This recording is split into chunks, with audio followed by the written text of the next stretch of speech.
Do I have a supplemental plan? Do I have an advantage plan? What about my prescription drug plan? When do I have to sign up? Is it a plan G? Is it a plan F? All these different things are coming at you like crazy. I'm helping somebody with one of the worst possible experiences they could possibly go through, which is called signing up for Medicare. I tell them all the things I just said. That's the best thing that ever happened to them. What we do is we walk people through the applying for their Part A and Medicare to begin with, and helping them out applying for their Part B, making sure that they have signed up for a Social Security account. They have that all taken care of. Medicare right now is very, very focused on having everybody doing preventive maintenance. They have the thing called silver sneakers. They want you to go to the gym. They want you to work out. They want you to walk. They want you to meditate. They want you to lift weights as you get older to keep your bones and muscles strong and keep your frame right. Medicare is doing everything it can to help you with preventive maintenance. The season of health is on cruise through HTX. And a brief reminder before we get started to please, for the love of all things sacred,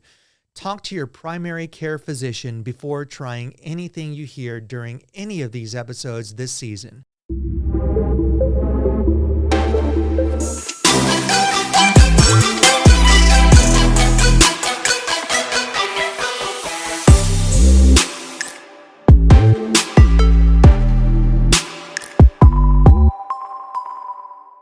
Peter, what do we need to know about Medicare? Wow. Do I have 5 hours? Yes. No, I'm just kidding. There's a lot to know about Medicare. I mean, it's funny. People grow up, and I was part of this, and everybody's been a part of this. You get your first car, you get on your dad's car insurance. You're also on your dad's health insurance as a kid. You're on your dad's health insurance until you're about 26 years of age, but then you get a job. When you get a job, you get on your job's health insurance. So when you're on your job's health insurance, you pay your premium as some money's coming out of your paycheck, and the company pays for a little bit, and you pay for a little bit, and then you also have your deductibles.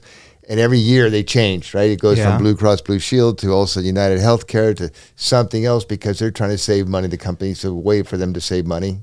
And it's hard to keep track of. It's hard to keep, but you don't have to because you have your business manager or your human resource person doing all this work for you and coming into the big conference room and telling you what the new insurance plan is going to be for that particular year. Well, then you keep on going and going, and then all of a sudden you get slapped in the face with the age of 65. And you are now eligible for this thing called Medicare. That is where your money goes when you're 16. You're like, what the hell is this? I thought I was making $200 flipping burgers. Right. Well, you're paying a little bit towards your Medicare. Paying a little bit toward, right. Yeah. But all of a sudden you're at Medicare, and let's say you retire, or even if you're still with your company because your human resource person or your business manager, whoever may be taking care of it, doesn't know anything about Medicare. So all of a sudden, as an individual, you're out there in the sea of Medicare, paddling away with waves splashing over your boat saying, buy me, do this, do that. Do I have a supplemental plan? Do I have an advantage plan? What about my prescription drug plan? When do I have to sign up? Is it a plan G? Is it a plan F? All these different things are coming at you like crazy. He's making me dizzy. Don't drink the water from the ocean. You'll drown. Goodness. The point being is that it is a complete crazy bit of information that you get. Yeah. I have clients with Remington Insurance Brokers. I have clients that never signed up for their Part B. I mean, there's so much to discuss about this, but they forget to sign up for their Part B because nobody tells you to sign up for your Part B. And if you don't sign up for your Part B, there's a penalty. And it's a penalty, not just a one-time penalty. It's a penalty that follows you for the rest of your life that you're on Medicare. No way. You got that scarlet letter on you, huh? You got that right. Wow. Yeah, it says B for Part B. But anyway, Medicare, just so you know and your audience knows and everything, is the best thing that will ever happen to you. I mean, it's great insurance. It's you get to see the doctors you want to see. You get to see the doctors as often as you want to see, and it's not anything like you experienced under your corporation when you had a huge deductible, be it $500 or $1,000, or some cases $1,500 deductible. And the worst case being is that they change it every year. So then all of a sudden you have to change your primary care physician known as your PCP. Yeah. You have all that going on. So when you get to the age of 65, Medicare is cool. When I sign up a client, look at me, I get excited about this. He is lit up right now. He's glowing. You might not see it on camera, but I see it in person. He's glowing. I get excited about this because I know I'm helping somebody with one of the worst possible experiences they could possibly go through, which is called signing up for Medicare. And when it's all said and done, I tell them all the things I just said. That's the best thing that ever happened to them. And when they get their Part B and they sign up for their Part B and I get them involved in a plan, and I said, now you're part of the cool kids. You're now one of the cool kids because you're in the plan. You have all these great things going on. I signed up an individual just yesterday, and I said, now that you have it, and he had good insurance with his company. I said, now that you have it, use it. You have $0 copays to see your primary care physician. Get everything checked out, blood, this, that, the next thing. It's really a great opportunity for people to do a checkup on themselves at the age of 65. When you say that it's one of the worst things ever, is it because there's so much information, people get overwhelmed by it? I mean, listen, you're excited about talking about this, and I imagine that the average person is just, they see it, they're like, oh. Right. And first of all, I want to let everybody know that I'm normal. Okay. He only runs with the bulls, but outside of that, completely normal. But I'm pretty much normal. I have another company where I do coaching. I do life coaching. I've been behavioral change coaching. I write books and do speeches and all that. But because this falls in the same category of helping people, I love it. Yeah. Right? And I do love it. So, we just went through an election period where you had political ad after political ad after political ad. And then about a month before October 15th, which is open enrollment for Medicare, all of a sudden came the Medicare commercials where you got Joe Namath, J.J. Walker, you have Joe Montana, you have all these people endorsing a particular Medicare. So you don't choose your Medicare because your favorite quarterback or your favorite actor or whatever is endorsing the product. And I mean, it's ridiculous. Otherwise, be doing a reverse mortgages with Tom Selleck or something along those lines. I mean, come on. Joe Montana, though, is one of the greatest quarterbacks ever. Sure. And if he says so, you got to do it. No.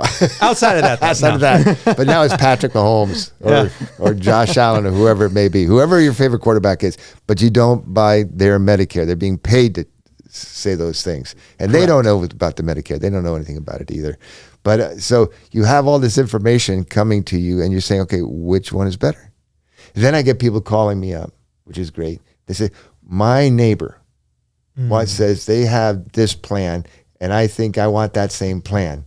I said, really? They go, yeah, I want that same plan. I said, do you wear your neighbor's shoes? Well, no. Why would I? well, why would you want the same Medicare? See, I'm a broker. That's the difference. I'm a Medicare broker. I represent about 8 different carriers here in Houston, my wife and I, our company. And what we have the ability to do is to compare all different plans side by side. Mm-hmm. And with that, we can find a plan that's right for the individual, not trying to muscle somebody in. If I worked for just Aetna, then I would just try to sell you a product from Aetna, and that's all I'd try to do. Or United Healthcare, or Blue Cross Blue Shield, or Cigna, or Humana, whatever it may be. I'd try to sell you one of the products off my shelf and kind of muscle you into that. Gotcha. But when I have 8 different plans, I don't care which plan I put you in as long as it's the right plan for you. And that's the fun part about it, too, to make sure. I have husband and wives where I put the wife in one plan, the husband in another. They don't have to be in the same plan. Okay. Right? So, and what we do is we walk people through the applying for their Part A and Medicare to begin with, and helping them out applying for their Part B, making sure that they've signed up for a Social Security account. They have that all taken care of. And then we go and we talk about what their doctors are, who their primary care physician is, all their specialist doctors, where urologists, gynecologists, whoever it may be, and list all those people. And then we go through prescription drugs. And some people have 4 drugs, some people have 14 drugs. So we go through all the particular drugs and the importance of them being a tier 1, tier 2, tier 3, tier 4, tier 5 medication. Now you're confused. Yeah. So let's back up and talk about the tiers, because there's Medicare Part A, B. Is there a C?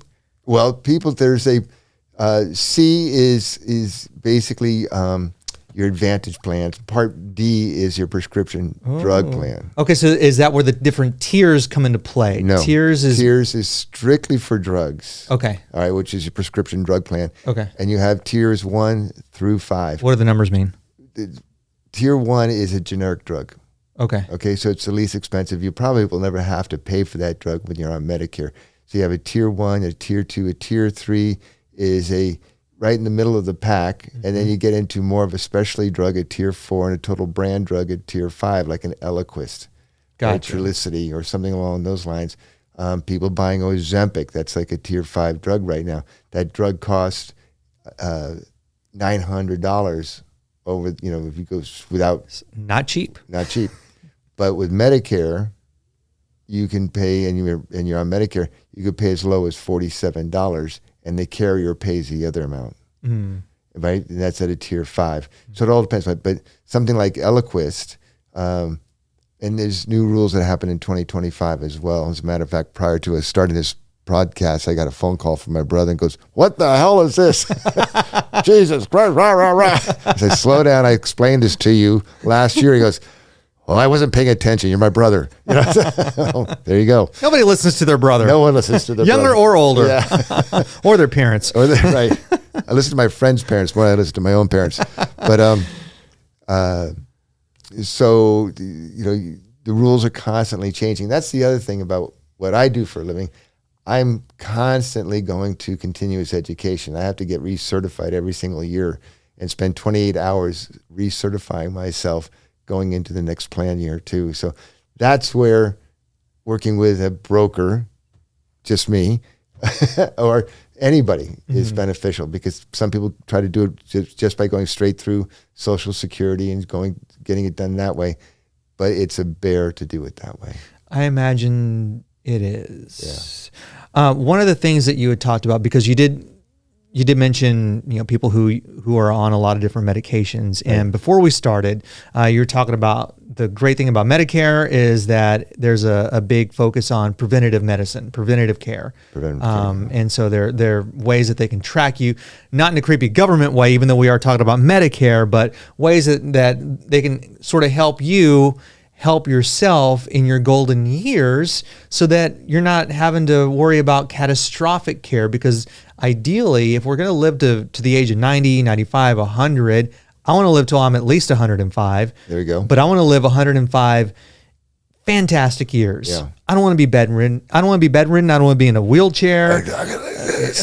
Yeah. I want to run with the bulls. Come on over. Right? I'll still be doing it.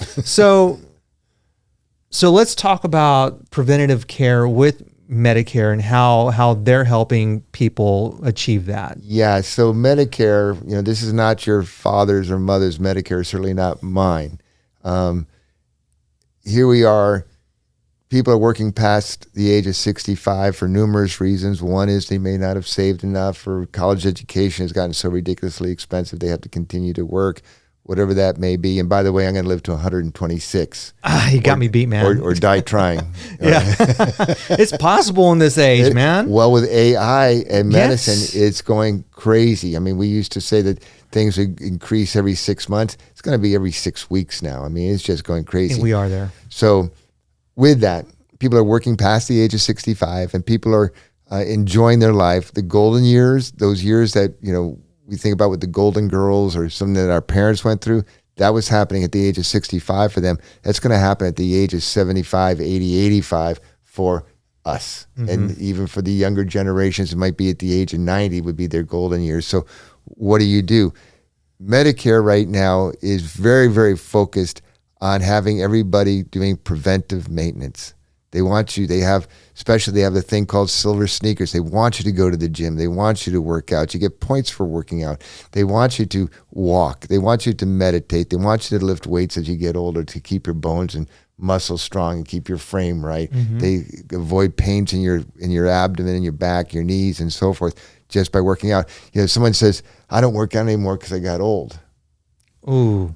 Well, no, this statement is you got old because you stopped working out. Yeah. I mean, think about that. Yeah. All of a sudden, you don't have the muscle to hold up your framework, so you're starting to hunch, and then everything gets out of whack. Your hips hurt, your knees hurt, your ankles hurt. It's because you're just not taking care of yourself. So Medicare is doing everything it can to help you with preventive maintenance. My particular plan, they call me and do a home survey on me, just making sure I'm doing okay and so forth.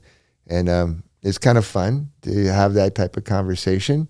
My PCP, we talk on the phone, no problem.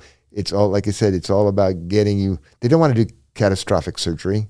They don't want to spend, $80, $90, $200,000 on open heart surgery. They want to catch that berm or that AFib early and get it taken care of early, so we don't have to go through that process. And we want to see the best in each other. And so I think that, they do take the Hippocratic Oath.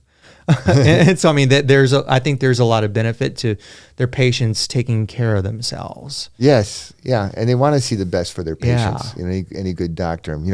Old Marcus Welby, MD, from would come by with his little black bag and make it to your house. Yeah. No one's doing house calls anymore, but they're again. You go see your PCP, your primary care physician, and they'll say, "Okay, let's do some blood work. See what's going on here. Let's see what's going on with your diet. Let's see what's going on with your workout activities, and what are you doing to help yourself there, and get you on a plan that's going to help elongate your life, right? Just make you live a little bit longer with dignity." Yes, that's the thing too. Right. That's the whole thing about Medicare.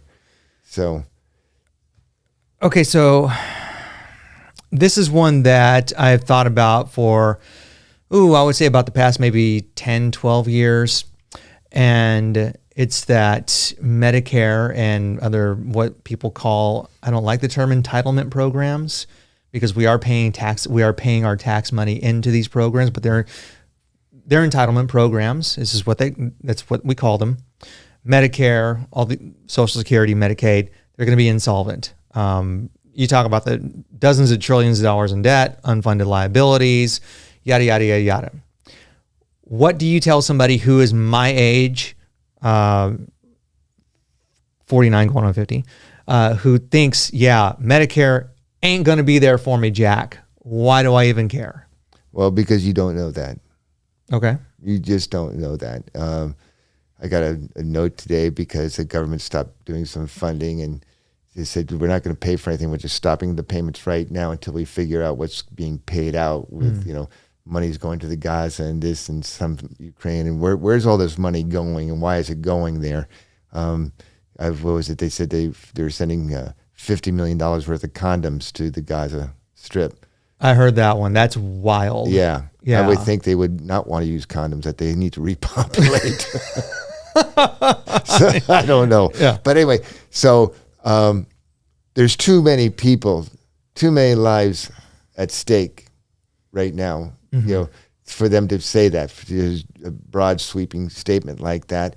And people are too used to it. I don't know how they would slow that down, or what they would do to change that, and how they'd make that happen at this point.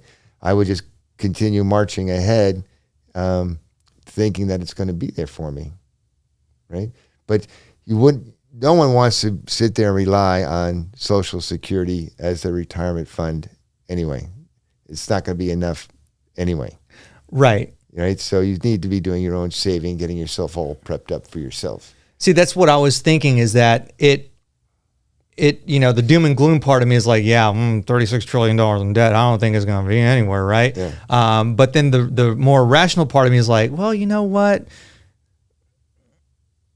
It's going to be there in some way, shape, or form. It might not be what I thought it was going to be when I was in my 30s and 40s, but when I turned my late 60s, Medicare age, it just won't be there as much. And so the onus is on me and everybody my age, and people in their, that are in their early 60s going on Medicare, that are soon to be going on Medicare, that the onus is on us to start really planning for that future, getting into that preventative care mode, Right. And taking care of the financial house. That way, if it's not there as much as we thought or had hoped, then there's some kind of buffer there, I guess. Yeah, you got something else to hang on to, for sure. And And I wish I had the crystal ball. I wish I could tell you. If I had the crystal Right. ball, I'd be hanging out with Bezos and You wouldn't be here. no, of course I would be. I'd be talking to you. You got a great show. Oh man. So- But I'd like to ask you just one more thing. What do you tell somebody who's calling you and they're maybe not so much concerned that Medicare is not going to be there, but what is your advice for new patients who they're just overwhelmed with information? Sure. Whatever. Well, first of all, you can go to our website. It's www.remingtonbrokers.com. So it's Remington Brokers with an S.com. You can send in the information and request a phone call from us or whatever. We can sit there and talk to you about what your needs are. All our consulting is free. We do everything for free. And we don't get paid by you. We get paid by the carriers. So again, when I was going back with the 8 different carriers that I have, each carrier pays me the same amount of money for a new patient, a new client. So again, it doesn't matter. I don't have a bonus plan. I don't have anything like that. Again, I just find the right plan for the individual. But I'll talk to you until you're blue in the face or your ears are bleeding or whatever about what the process is that you need to go through and how you have to go through it. And boom, that's it. So you can do that, or you can get information off of the website. You can go to ssa.gov, G-O-V, that's the Social Security Administration.gov, and they have information on Medicare there, which, you'll look at that for about 3 or 4 minutes, and you'll go to www.remingtonbrokers.com and talk to me and get it figured out. Yeah, those guys don't make anything easy for any of us, do they? No, I was on hold. So I have a client trying to figure something out. I said, don't worry, I'll take care of it. And I called Social Security. I was on hold for an hour and 8 minutes. Oh, that's it? That's it. And then I had to hang up. I never spoke to him. Jeez. Never spoke to him. Doesn't surprise me. Yeah, that's part of the deal.